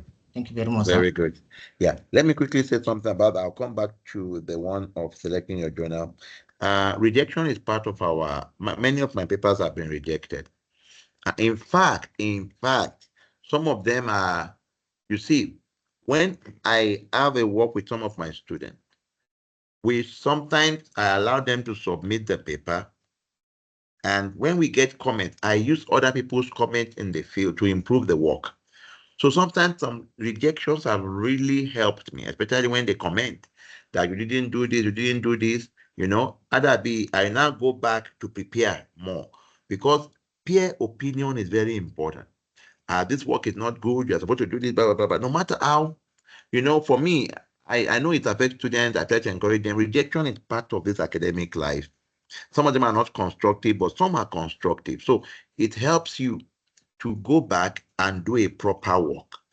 And by the time you are submitting the work, some angles you never saw, now you have covered it adequately. So I will not say rejection. Rejection is part of what makes a scholar, okay? But it can make a great scholar because what makes a great scholar is what people's opinion about you is. And if your work is rejected, people can't see your work. So what makes a great scholar is actually the opinion of the people in your sphere, because you cannot be the only one calling yourself a great scholar. And people have this opinion when they see your work, when they see your output, when they see your impact. So many things makes a great scholar: the impact you are making, the quality of your work, the influence you have in your own sphere. I can say my supervisor is a great scholar He has supervised over 50 PhDs. He is A1 rated. He has, I can say, the father of electrochemistry in South Africa. He's a great scholar based on the student he has trained well. He's a great scholar based on the impact he has made in his university. He's a great scholar based on how he has popularized electrochemistry in South Africa. So there are many ways. I'm currently the chairperson of electrochemistry, and I just came back from Germany from the Electrochemical Society globally. And so being a great scholar is better you hear from your peers. But rejection is part of what makes you a scholar. But rejection cannot make you a great scholar, because when you are rejected, the work rejected is not seen outside. It is how you manage it that improves you to be a great scholar. Okay. Any other question before I go to selecting your journal? Did I answer you well, Dr. Adejimi? Yes, sir, you did. Thank you, sir. Thank you, sir. Okay, Mrs. Priska, you have the floor, please. All right, thank you so much. Good evening, everyone, or good afternoon, everyone. Thank you, Prof, for the very informative lecture, and also to the executives for putting this together. It was really, really a blessing. The question I want to ask is kind of related to selecting a journal, because I do not know the framework you have. But the question I wanted to ask is, in selecting a journal, I've been told several times by colleagues and even senior colleagues as well, to pick a journal that, while I'm writing my article, to pick a journal that has some of the articles cited in my article. So, but sometimes it feels kind of tasking, because if you're doing something that's quite novel, but you found a journal that you can publish in, often at times it's not usually easy to find or cite a journal from that, an article from that journal. So my question is it always a must to cite an article or several articles from the journal that has already been published, from the journal that you want to publish in? Okay. All right. Thank you. You are asking two questions in one, actually. So if I Oh, hear you well, the first question is, how do you select a journal? The second one is, when you are writing a paper, must you cite the journal where you intend to submit the paper? For example, if you are trying to submit a paper to Nigerian Journal of Journalism, now, yes. in my writing, must I cite Nigerian Journal of Journalism? Okay. Now, those two questions are very important. Selecting a journal is, you will need a lot of senior colleagues and your supervisor to help at the beginning. The journals where you read, all the journals that you read that help you to write the paper, all those journals that you read that help you to write the paper are all potential journals, because that's where you got the information from. So all those journals that you read that help you to write your paper are the journals that you can publish in. So you look at them. Then when you now look at them, look at the scope of those journals.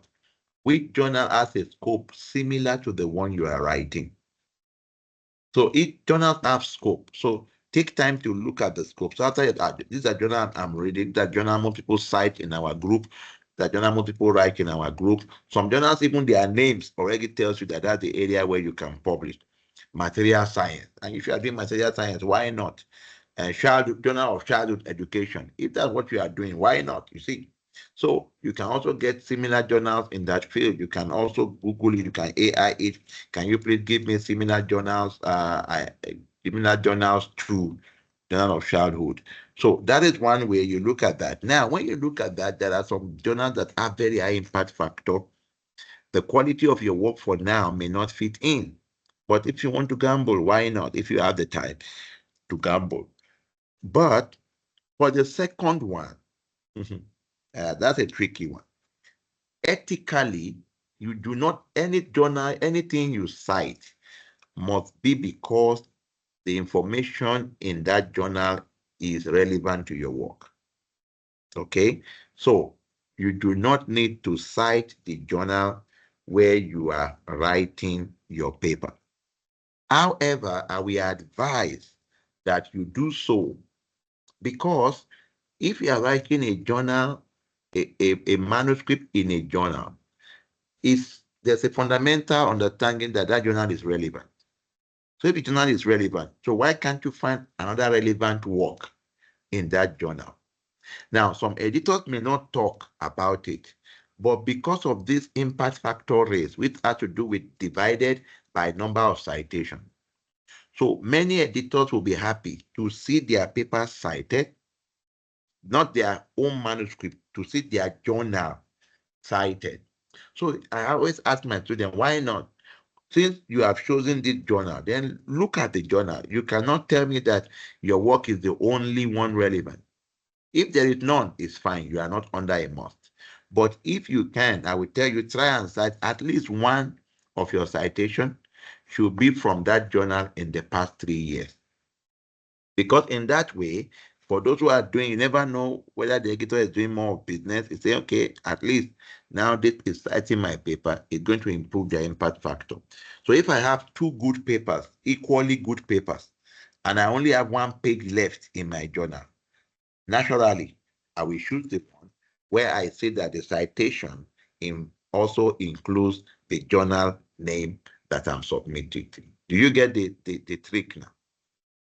Yes, sir. Thank you so Yeah. much. I do. Yes. All right. Thank you, sir. Thank you very much, Prof. We have one question. Madam Chika, you have the floor, please. Yeah, thank you, Dami. Thank you so much, Prof, for Yes, this insightful presentation. I have 2 questions, please. One is, how do you avoid plagiarism, especially plagiarizing yourself when trying to publish from either your master's dissertation or your PhD thesis? Yeah, that's one. And another one is how then do you identify? You talked about the predatory journals. How do you identify a predatory journal? Or is it that any journal that is not the one recommended by DHET is tagged predatory? Because there was one journal I published in recently. I didn't see that journal in the DHET recommended journal, but when I showed my supervisor, because it's already on volume 34, my supervisor was telling me that it is not a predatory journal, though it's not among the one recommended by DHET. I actually sent in that paper long ago, but it just came out this month. So how do you now identify a predatory journal so that we will not fall victims of trying to lose our publications? Yeah, thank you so much, Prof.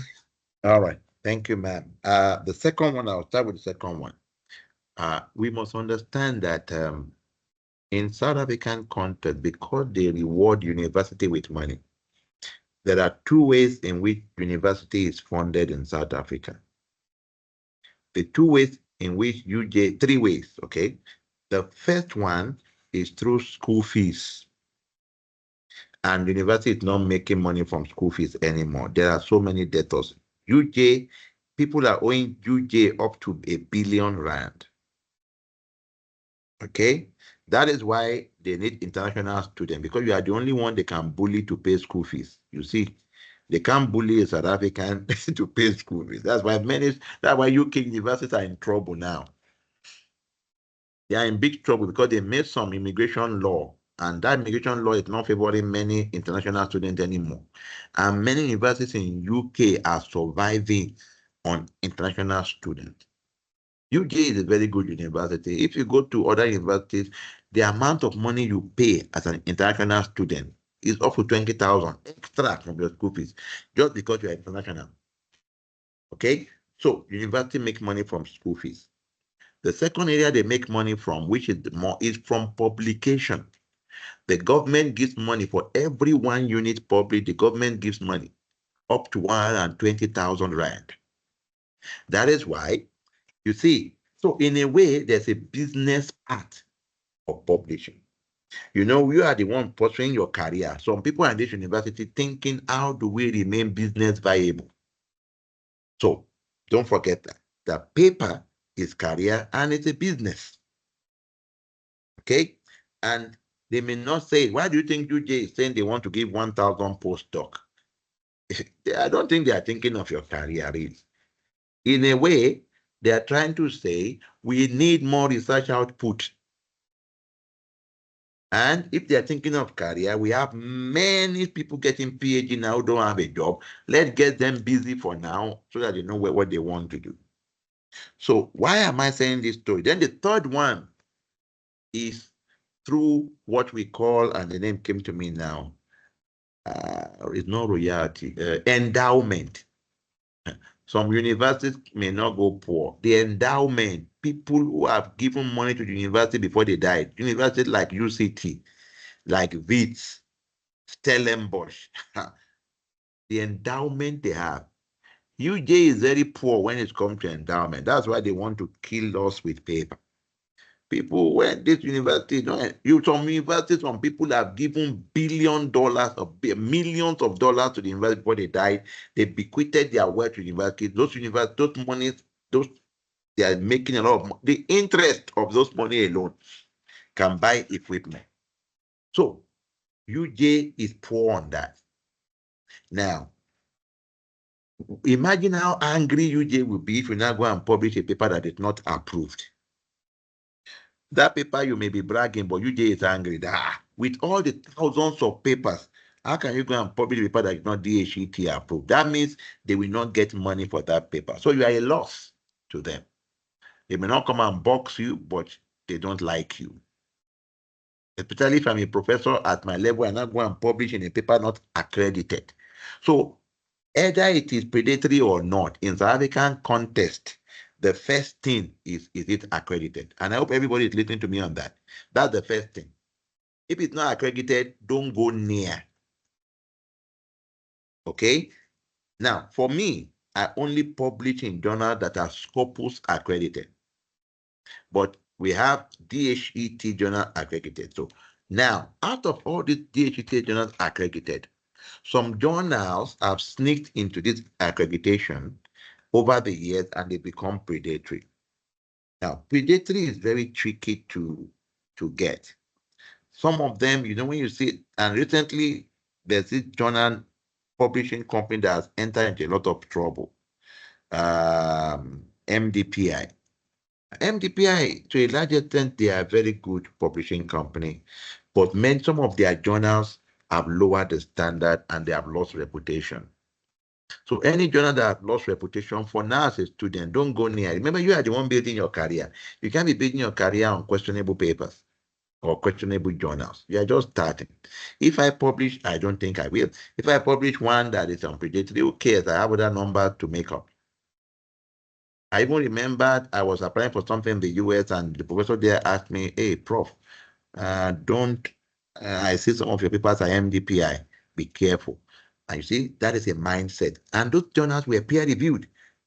So when you have a journal that do not have a proper peer review from experience, a journal where everybody is complaining, don't go and be their messiah. Leave them alone. Google is AI. You can go to AI and ask.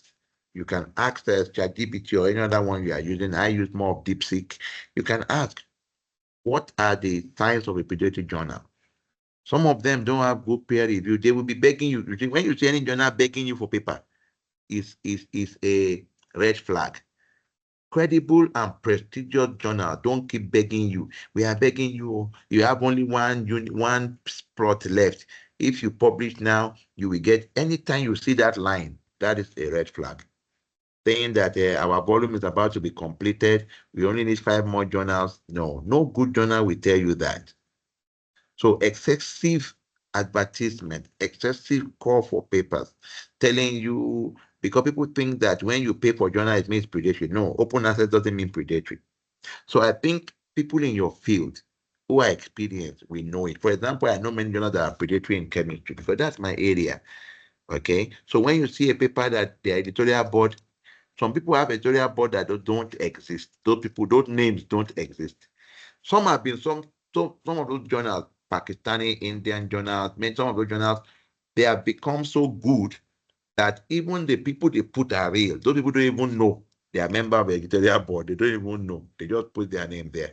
So it's a difficult thing to know. But you ask around. When you have 2 or 3 papers, ask around and they can give you information. If you are in chemistry, I can tell you, don't go there. And the truth is, you have thousands of journals to publish from. That's why in my career, I made it a must. All my journals are Scopus, not even DHET. DHET is wider. Scopus is stricter. All Scopus are in DHET. So all are DHET approved and all are Scopus journal. Okay, so how do I avoid plagiarism? You have to avoid it. Now, if it is your work, master's work, the fact that your master's work doesn't mean that now you write it in such a way. If it has been published, you cite it.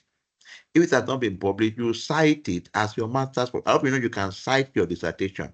You can cite your thesis. So cite it, because that's why we put our thesis on DigiSpace or something like that.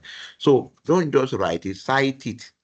That I don't know your area of research, but cite it as your master's dissertation, because it's also a citable document, rather than just writing it like that and thinking it's not plagiarism. It is plagiarism. Now, another area that I've gotten a smart way around is some of us in research where we have experimental protocols that are the same. Because you wrote it in this paper, it's the same protocol, the same machine, the same setting, the same this. And now when you take it to plagiarism checker, it says plagiarism. For those ones, you have to cite. For example, this experimental procedure was similar to the one we used earlier as reported. You see, you have covered yourself there. So, as reported, and you cite the paper where you use that same protocol. In some journals, you can even take some of the protocol to supplementary, and you cite the journal where you have published that protocol.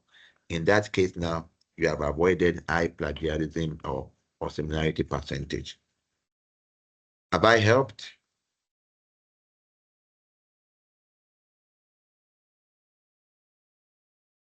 Madam? Chika, I hope your question has been answered. Yes, Prof. Thank you so Thank much. you. Yeah, Okay. I see one. If I present a paper at a conference, can I go ahead and publish it? Yes. Conference, if you present a paper, yes. In fact, the reason why it's sometimes good to present a paper you have not published in a conference so that people can critique it. And from their criticism, you come back home, make it better. And that's actually why we go for conference. One of the reasons why we go for conference is to put our work out there for our colleague to criticize. That's why I always tell students, if it's a poster, the poster is even good. Ask all the questions during poster so that when you're not writing the paper now, or you go back and do some other experiment to make the work better. So yes, you can. Okay, thank you very much, Prof. For me, I don't know if anyone has any other question. No other question. That'll be another day. Okay, sir. However, Prof, I have a question. When you were talking about journal rejection, you mentioned that when they come back with review, it's a way to improve the manuscript. However, these days I see that most journals, or let me not use most, some journals do a lot of desk rejects. Yeah. Maybe when you submit today, in less than 24 hours, you've gotten a rejection response. How can we avoid this? At least if it gets to the peer review and it's rejected, there's hope that it can be better.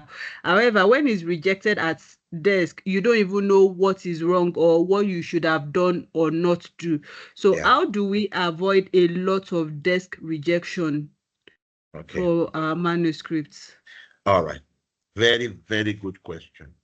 Now, desk rejection, yes. Do you know that for most journals, that number one, that you try your best. So when your work is rejected at the desk level like that, quickly submit it again. Don't even bother. Just make sure that in less than 48 hours, you resubmit. I have a paper now that has been rejected, desk reject for over more than 3 papers, more than 3 times from 3 journals. Okay, you just resubmit. Now, one way to avoid that is, remember, many people do not understand that editors normally read cover letter, and some of us don't write good cover letters. This one is a review, so that's why it's going 3 rejected, and I understand, but it's fine. That's different. Because sometimes they don't want that particular type of approach or review, but write a proper cover letter. How many of you know that when you're writing, the journal says write a cover letter? So that cover letter is so important. That is where you highlight. In cover letter, you are trying to tell the editor, this is why you must publish my paper. Rejection is not totally unavoidable, but we can do something to lessen it. So those texts reject, most of the time they look at your title and they look at your cover letter. Okay? So try your best to write a proper cover letter, highlighting the novelty of the work very clearly and how the work can impact your community. So there must be statement of impact and there must be statement of novelty clearly stated. In that case, you can reduce it. But whenever you have a death reject, don't bother. Just change. That is why you must use a software like EndNote and the rest. Automatically just change all your reference style again because you have already automated it. Because that's why the final copy you are sending, always make sure that you keep the field code editing of the one you are sending. So when that one comes, go back to the field code data one and quickly change it. Don't lose hope. Don't let it weigh you down. Immediately submit. Immediately submit until one day. I've had people that have been rejected 3-4 times. So, but you don't lose hope. You quickly submit it to another journal. And sometimes maybe you are having too much expectation. Maybe you are targeting journal of impact factor of 4 or 5 and all those things. This time around, it's not about impact factor when you start.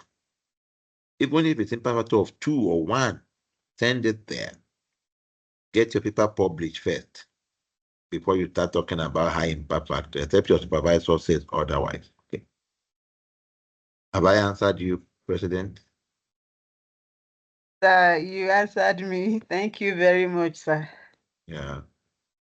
Please don't be afraid of reject. Reject is part of academics.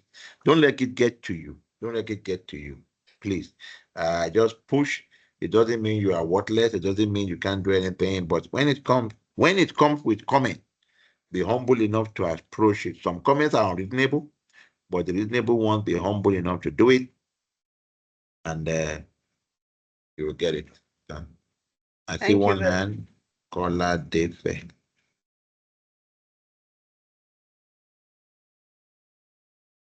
Okay, thank you, sir. Thank you so much for this wonderful presentation, and I'll call it mentoring. So my question here is that let's say someone that is highly enthusiastic, and then you've gone with your master research and you have published, you are targeting, just like you have said, the high impact one, and you started having the boost of rejections. Please permit me to use that word. So, yeah, sure. We it are got a Nigerian community. it's Yeah, we all know it's the almost got boost.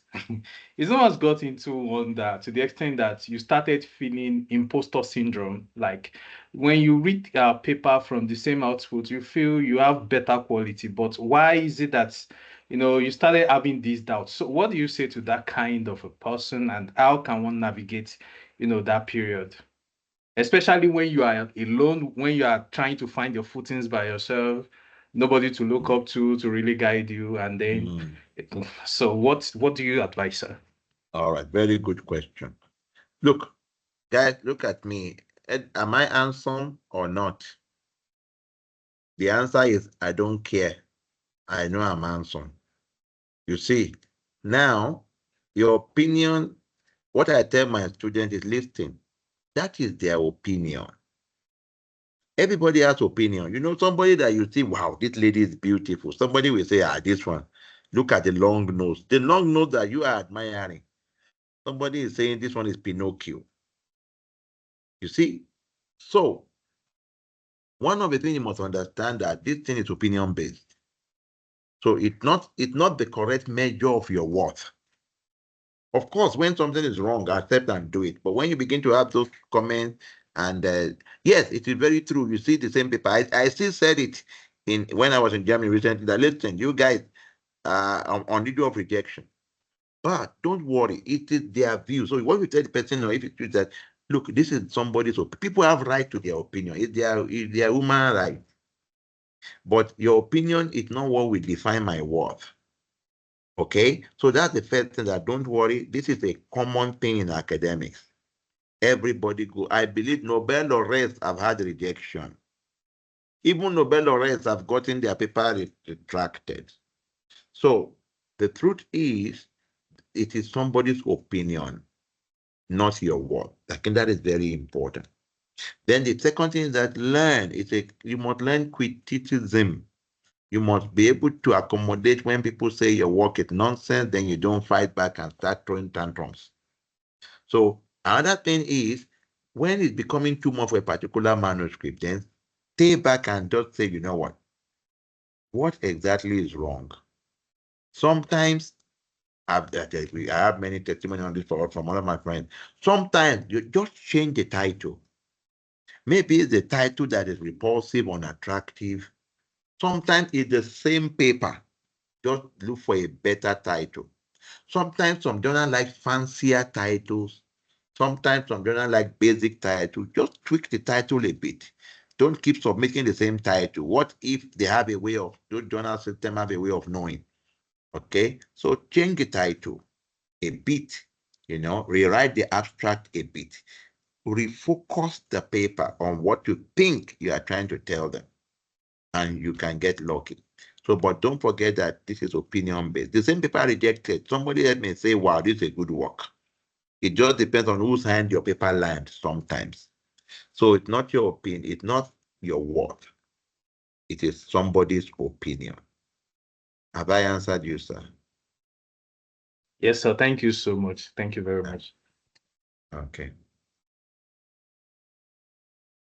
Thank you very much, Prof. I think every other question we can send them to your mail. Yes, please. You can send them and I'll answer them and send them back to you. Yeah. Thank you so very much, Prof. On behalf of all Nigerian students at the University of Johannesburg, we want to appreciate you for your time and your dedication to improving us. We have come to you severally and you have always welcomed us, and I want to appreciate you, to say thank you very, very much. We are extremely grateful, sir. Thank you. Thank you so much, I'm happy. sir. I'm happy to do this. It's my way of giving back to my country. Yeah. Thank you very much, Prof. And with that, I think we can let Prof go and rest. Thank you. Thank you All so right. much, Prof. Let me Thank leave. you. Bye. Bye. Thank you, sir. Bye, Thank you, people. Prof. Let me hear some voices. Bye, family. Bye, Bye-bye. Prof. Thank you, Thank you, Prof. Bye, sir. Bye-bye. Prof. Bye. Thank you, Colleagues, Prof. I want to appreciate us. Thank Thank you you, for your Prof. time. And I want to believe we learned a lot that would improve us. Thank you so much for your time. And have a good evening, everyone. Bye. Bye. Thank you.